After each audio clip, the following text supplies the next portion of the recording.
जय हो मित्रों।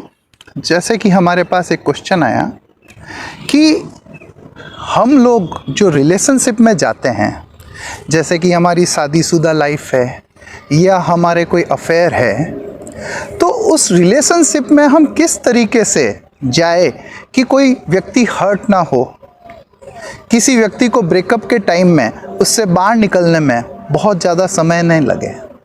तो ऐसा क्या करें? तो मित्रों, ज्योतिष के हिसाब से कोई भी रिलेशनशिप के दो ग्रह माने जाते हैं, एक शुक्र और एक चंद्र। चंद्र यह कहता है कि आप अगले की केयर करें, शुक्र यह कहता है आप अगले के प्रति एक्साइटेड रहें, अगले के प्रति आप रोमांचित रहें। ये सब चीज़ें होती है। और जब भी व्यक्ति पहली बार कोई प्यार में जाता है, कोई रिलेशनशिप में जाता है, तो उसका मन ये होता है कि सामने वाला उसको प्यार करे ना करे, मैं उससे प्यार करूँगा। सामने वाला मुझे रेस्पेक्ट दे ना दे, मैं उसे पूरी तरीके से समर्पण दूंगा। क्योंकि जब भी प्रेम की बात आती है तो व्यक्ति को यही सिखाया जाता है कि आप निस्वार्थ भाव से प्रेम करो। मतलब सामने वाला आपको किस लेवल पे देख रहा है, किस तरह से ट्रीट करता है, ये मत देखो, बस आप उसके प्रति समर्पण रखो, आप उसको देने का भाव रखो। लेकिन जब हम ज्योतिष में काल पुरुष की कुंडली देखते हैं तो रिलेशनशिप का जो घर है मित्रों, वो 7वां घर है। और 7वां घर में जो राशि आती है वो तुला राशि आती है। तुला राशि का मतलब आप नाम से समझ सकते, एक तुला मतलब जिस पे अपन तोलते हैं, तुला। वो एक चीज आपको समझाता है कि रिलेशनशिप हमेशा बैलेंस रखे।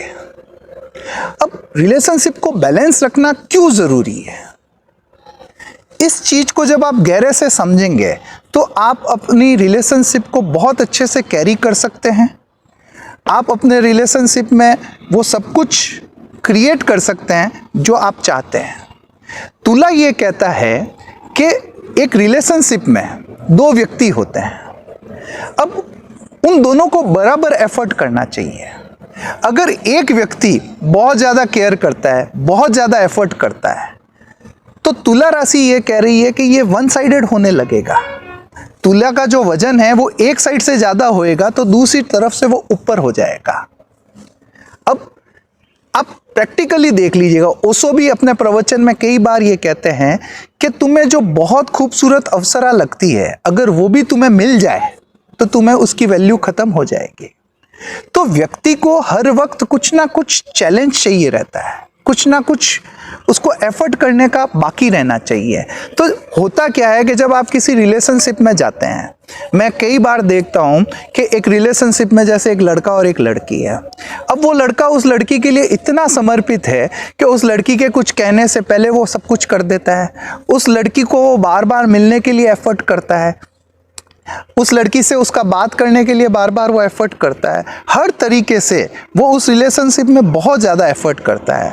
और मित्रों, at the end of day होना क्या है, उस लड़की की वैल्यू उस लड़की के दिमाग में रहेगी नहीं। क्योंकि हमारा साइकोलॉजिकल फैक्ट ये है कि जो हम पा चुके हैं उसकी उतनी वैल्यू नहीं होती है, और जिसे हमें पाना बाकी है उसकी वैल्यू बाकी रहती है। तो हम सबको ये सिखाया जाता है कि प्रेम निस्वार्थ भाव होता है, ठीक है।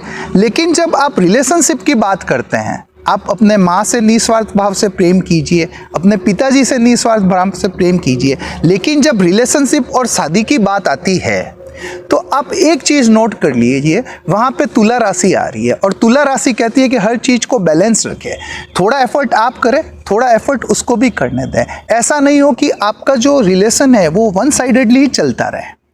कई बार लोगों का ये कहना भी ठीक है कि प्यार क्या कोई व्यापार है कि मैंने किया तो उसको भी करना, उसने नहीं किया तो मैं भी क्या करूं। लेकिन मित्रों, ये जो निस्वार्थ प्रेम है ये बहुत अलग चीज़ें हैं, ये बहुत अलग लेवल की बातें हैं। आप 2 मिनट के लिए सोचिए, आप किसी के लिए बहुत एफर्ट करते हैं तो क्या आपके अंदर एक्सपेक्टेशन नहीं आएगी कि वो व्यक्ति भी आपके लिए कुछ करे? और जब वो एक्सपेक्टेशन आएगी और वो अगला इग्नोर करेगा तो आपको हर्ट होगा या नहीं होगा? होगा। तो इसलिए चीज़ों को पहले भी जब आप कोई रिलेशनशिप में जाते हैं तो चीज़ों को पहले से बैलेंस रख के चलिए। एक व्यक्ति को उतनी ज़्यादा इंपॉर्टेंस मत दीजिए। हमारे धर्म में एक चीज़ कही जाती है, इंपॉर्टेंस देनी है तो अपने गुरु को दीजिए। लेकिन आप किसी ऐसे व्यक्ति को जो खुद भी अधूरा है, जिसने इंटेलेक्चुअल लेवल को नहीं प्राप्त किया है, उस व्यक्ति को आप पूरा समर्पण दे रहे हैं। अब जब भी आप उसको समर्पण देते हैं, गुरु के समर्पण में और प्रेम के समर्पण में फर्क समझिएगा। गुरु के समर्पण में आप जब गुरु को समर्पित होते हो तो आप उसका हिस्सा बन जाते हो। आपको कोई कन्वर्सेशन की जरूरत नहीं है, वो एक साइलेंट कन्वर्सेशन आपके और गुरु के बीच में हो जाता है, वहाँ पे ज़रूरत नहीं है।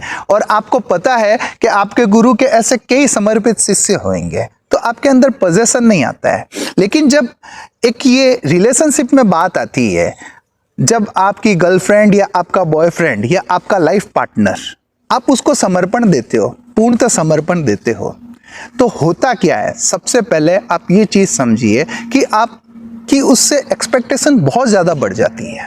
ठीक है, अब ये एक्सपेक्टेशन बढ़ना उसको भी ट्रबल करता है। तो कई रिलेशनशिप में आपने सुना होगा कि अगला मेरे को बॉदर बहुत करता है, मैं अगले के हिसाब से क्यों चलूं, अगले की सोच है कि मैं उसके हिसाब से चलूं, उसके हिसाब से बात करूं। तो कई मैरिज लाइफ डिवोर्स में कन्वर्ट इसलिए हो रही है कि बॉदरेशन बहुत ज़्यादा है। तो कुल मिलाकर कोई भी रिलेशनशिप को आप शुरू से बैलेंस रखेंगे तो वो आपको कभी ट्रबल नहीं देगी। क्योंकि जो आदमी खुद इंटेलेक्चुअल लेवल पे नई हाइट्स पे है, आप उसको अपना जीवन समर्पित कर रहे हैं, आप अपना पूरा फोकस उसको दे रहे हैं, तो होना क्या है? वो व्यक्ति आपको नचाएगा। वो व्यक्ति खुद ही इंटेलेक्चुअल लेवल पे हाइट पे नहीं है तो आपको सही ट्रीट कैसे देगा? तो आपको अगर रिलेशनशिप में रहना है तो शुरू से उसे मैनेज करके चलें। थोड़ा एफर्ट आप करें, थोड़ा एफर्ट उसको देने दें, थोड़ी इंपॉर्टेंस आप देवें, थोड़ी इंपॉर्टेंस उसको लेने दें। इस तरीके से अगर आप रिलेशनशिप बैलेंस कर रहे हैं तो यकीन मानिए आपको कभी इग्नोर नहीं होना पड़ेगा, आपको हर्ट नहीं होना पड़ेगा। क्योंकि एक टेंडेंसी है, आप जिस व्यक्ति के लिए जितने ज़्यादा एफर्ट करोगे वो ऑटोमेटिकली उतना ज़्यादा इंपॉर्टेंट हो जाएगा। और जब कोई व्यक्ति बहुत ज़्यादा इंपॉर्टेंट हो जाता है आपके लिए तो उसका हल्का सा इग्नोरेंस या हल्का सा वो आपको नेग्लेक्ट भी करेगा तो ये आपको बहुत ज़्यादा हर्ट करेगा। तो कहने का मतलब ये है कि अगर रिलेशनशिप में खुश होना है, भले ही वो आपका लव अफेयर हो, भले ही वो आपकी मैरिज लाइफ हो, उसको बैलेंस रखिए। थोड़ा एफर्ट आप करिए, थोड़ा उससे भी करवाइए, थोड़ी इंपॉर्टेंस आप दीजिए, थोड़ी उससे इंपॉर्टेंस भी लीजिए। और अगर ऐसा नहीं होगा तो जब आपका रिलेशनशिप ब्रेक होगा तो ये आपको बहुत ज़्यादा हर्ट करेगा। और उस हर्ट के टाइम में जब व्यक्ति 2-3 महीने रहता है ना तो वो डिप्रेशन तक में चला जाता है। तो कुल मिला के प्रेम के ग्रह तो शुक्र और चंद्रमा को बताया गया है, लेकिन जब रिलेशनशिप को बैलेंस करना हो तो आपके मंगल और सूर्य भी आपको एक्टिवेट करने पड़ेंगे। उस समय थोड़ा सा एटीट्यूड आपको लाना पड़ेगा। क्योंकि होता क्या है कि जब आप किसी को समर्पित होते हो तो आपके माइंड में, आपके सबकॉन्शियस में आप खुद को कुछ भी नहीं समझते हो, अपना पूरा फोकस, पूरा विल पावर उस सामने वाले व्यक्ति से कनेक्ट कर देते हो। अब वो व्यक्ति जब आपकी लाइफ में नहीं रहेगा या वो आपको इग्नोर करेगा तो ये आपको बहुत ज़्यादा दुखी करता है। तो कुल मिला के अगर रिलेशनशिप को बैलेंस करना है तो अपनी आइडेंटिटी को ख़त्म मत करो। ऐसा नहीं हो कि मैं कुछ नहीं हूँ, बस जो कुछ भी हो तुम हो। अभी जो 2-3 मूवीज़ आ रही है, जो डीप अफेयर की मूवीज़, डीप प्रेम की मूवीज़, आप उसमें देखो वो हीरो उसको इतना ज़्यादा प्यार करता है कि वो हीरोइन एक्ट्रेस जो है वो उसको प्यार करे ना करे उसको फ़र्क नहीं पड़ता है। पर एट द एंड क्या होता है? हर मूवी में हीरो मर जाता है। तो ऐसा क्यों होता है? क्यों प्रकृति ने ऐसी सोच दी है? क्यों वो हीरो मर जाता है? क्योंकि मित्रों चीज़ें समझिए, अति हर चीज़ की खराब है। जब आप किसी भी चीज़ को अति पे जाते हो तो वो अति जो है ना वो आपका ही नुकसान करेगी। प्रॉब्लम ये है कि लोगों के बीच में ये धारणा हो गई है कि प्रेम करो कृष्ण की तरह, जैसे सारी गोपियाँ कृष्ण को समर्पित थी या मीरा या राधा जी कृष्ण को समर्पित थी। तो हमारे सामने एग्जाम्पल वो दिए जाते हैं, लेकिन वहाँ कृष्ण एक परिपूर्ण आत्मा थे, वहाँ कृष्ण एक ज्ञानी परिपूर्ण आत्मा थे। तो वो उनको बैलेंस कर सकते थे। लेकिन हम एक ऐसे व्यक्ति के पास जा रहे हैं जो खुद ही अधूरी वे में जा रहा है, जो खुद ही अधूरा है, जिसको खुद को ही पता नहीं है कि लाइफ के गोल्स क्या है, लाइफ का इंटेलेक्चुअल पार्ट क्या है। अब उस व्यक्ति के लिए हम समर्पित हो गए तो आप गलत नाव में बैठ गए हैं। आपको खुद को सोचना पड़ेगा, आपको खुद को सही करना पड़ेगा। हो सकता है हर व्यक्ति जो रिलेशनशिप में हो, ये भी अधूरा हो, ये भी अधूरा हो, लेकिन चीज़ें जब बैलेंस रखेंगे ना तो शांति से जीवन गुजरेगा। और जब कोई जब आप मूवीज़ देखते हो, दीवानों की तरह किसी को प्यार करने लग जाते हो, तो इससे होता क्या है, एक डिप्रेशन का जो लव अफेयर में डिप्रेशन का सबसे बड़ा केस है, उसको समझिए ये क्यों होता है। आप किसी व्यक्ति से प्रभावित होते हो, आकर्षित होते हो, जिसे आप क्रश कहते हो। अब होता क्या है, आप उस क्रश को लेके इतने ज़्यादा उत्साहित होते हो कि ये आपके लाइफ की विश बन जाती है। धीरे धीरे आपका माइंड उसको इतना ज़्यादा इम्पोर्टेंट मानने लग जाता है कि उसको आपकी भी परवाह नहीं होती है। ठीक है, अब एक लेवल पे आके वो व्यक्ति आपको नहीं मिलता है तो आपका माइंड क्या कहता है आपको, मुझे वो चाहिए ही चाहिए। अब आप उसे नहीं पा सकते हो, लेकिन आपका जो माइंड है उसको वो चाहिए ही चाहिए। और इस पे क्या होता है कि वो माइंड आपको खुश रहने ही नहीं देता है। आप कहीं पे भी जाओ, आपका वो खालीपन है वो आपको ट्रबल देता है। तो कई बार जब मुझे ये पूछोगे कि रिलेशनशिप में कैसे जाना है, तो उसे बैलेंस तरीके से जाना है। अब रिलेशनशिप से ब्रेक हो चुके हो, अब उससे बाहर कैसे आना है। तो मित्रों, सीधी सी एक चीज़ समझो, हमारा जो दिमाग है, जो ब्रेन है, जो मन है, वो एक ही पैटर्न से बना है। जब वो संपन्नता में होता है तो उसे सुखद महसूस होता है, जब वो किल्लत को देखता है तब उसे दुखद महसूस होता है। और इस दुनिया में हर आदमी के जो मन की चीज़ें हैं वो अलग अलग है। किसी को पावर अच्छा लगता है कि मैं कुछ पद पे हूँ तो अच्छा होगा, किसी को पैसों से प्रेम है, उसको पैसा प्राप्त करने में, रईसी प्राप्त करने में अच्छा लगता है। और जो प्रेम में पड़े लोग हैं उनको लगता है कि जिससे मैं प्यार करता हूँ वो मुझे मिल जाए तो मुझे बहुत अच्छा लगेगा। अब होता क्या है, जब आपका पहले किसी पे क्रश आता है, क्रश आने के बाद में आप उससे आकर्षित होते हो सकता है आपकी रिलेशनशिप हो नहीं हो, ये अलग बात है। लेकिन जब आपका ब्रेकअप का दौर आता है तो आप उस लेवल पे चले जाते हो जहाँ आपका दिमाग आपसे ज़्यादा उसको ज़्यादा इंपॉर्टेंस देता है। उसको लगता है कि मुझे ये चाहिए ही चाहिए। ठीक है, अब आप उसे पा नहीं सकते हो, आपको वो मिल नहीं सकता है। तो होता क्या है कि माइंड डीप किल्लत को फेस करता है। और जब माइंड डीप किल्लत को फेस करेगा तो वो बहुत गरीबी फील करेगा, आपको वो एकदम ही लैक वाली फ्रीक्वेंसी में चला जाएगा। और धीरे धीरे अगर आप 2-3 महीनों में इस फ्रीक्वेंसी में रह जाते हैं तो आप डिप्रेशन का शिकार हो जाते हैं। आदमी कोई भी चीज़ की किल्लत को लेके 3 महीने से 6 महीने तक बार बार उसी सोच, उसी ऑरा में रहता है तो वो डिप्रेशन में चला जाता है।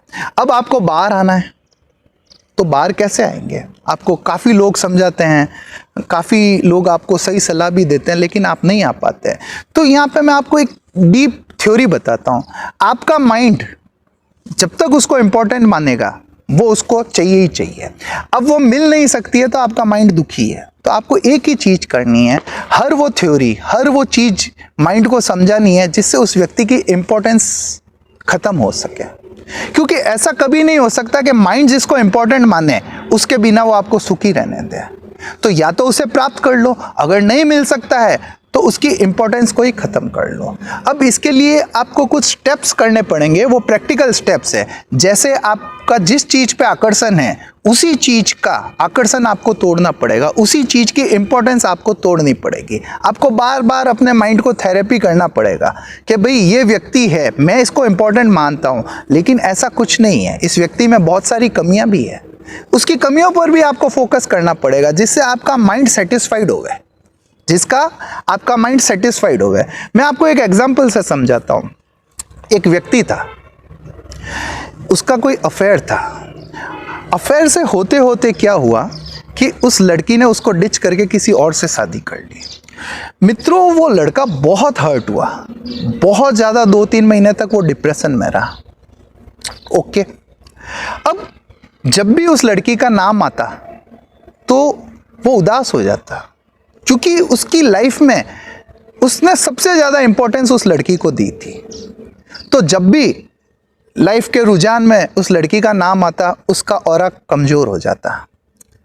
लेकिन एक दिन क्या हुआ, कहीं पे वो लड़की उसको दिखी। उस दिन वो लड़की हो सकता है काफ़ी ऑर्डिनरी दिख रही हो, तो उसके मित्रों ने उससे कहा कि अब तो ये लड़की वैसी नहीं दिखती है, अब तो उसके बात करने का तरीका, उसके दिखने का तरीका ऐसा कोई खास नहीं है। अब सोचिए, ये एक नॉर्मल घटना है, लेकिन आप मान सकते हैं इससे उसका कॉम्प्लेक्स खत्म होना शुरू हो गया।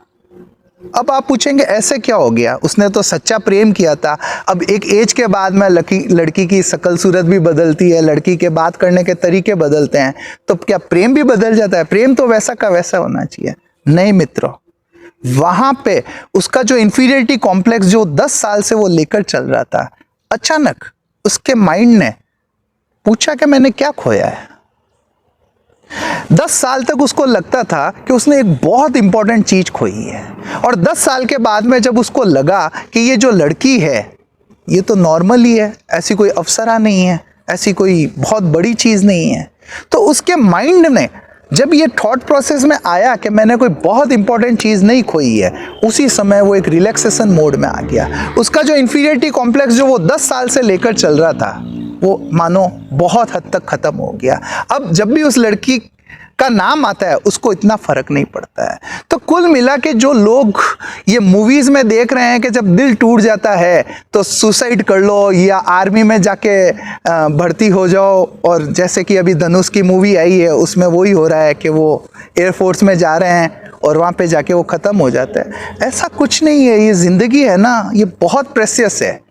भगवान महावीर कहते हैं लाखों जन्मों में लाखों बार के बाद एक मनुष्य जन्म मिलता है, और इस एक मनुष्य जन्म को आप इसलिए गवा देते हैं कि कोई एक व्यक्ति है जो खुद भी आधा अधूरा है और वो आपको नचा रहा है और वो आपको नहीं मिला, और उसके चक्कर में आप अपना ये बहुमूल्य जीवन, ये प्रेशियस लाइफ खत्म कर रहे हैं। ऐसा कुछ नहीं है मित्रों, ये सारा दिमागी खेल है।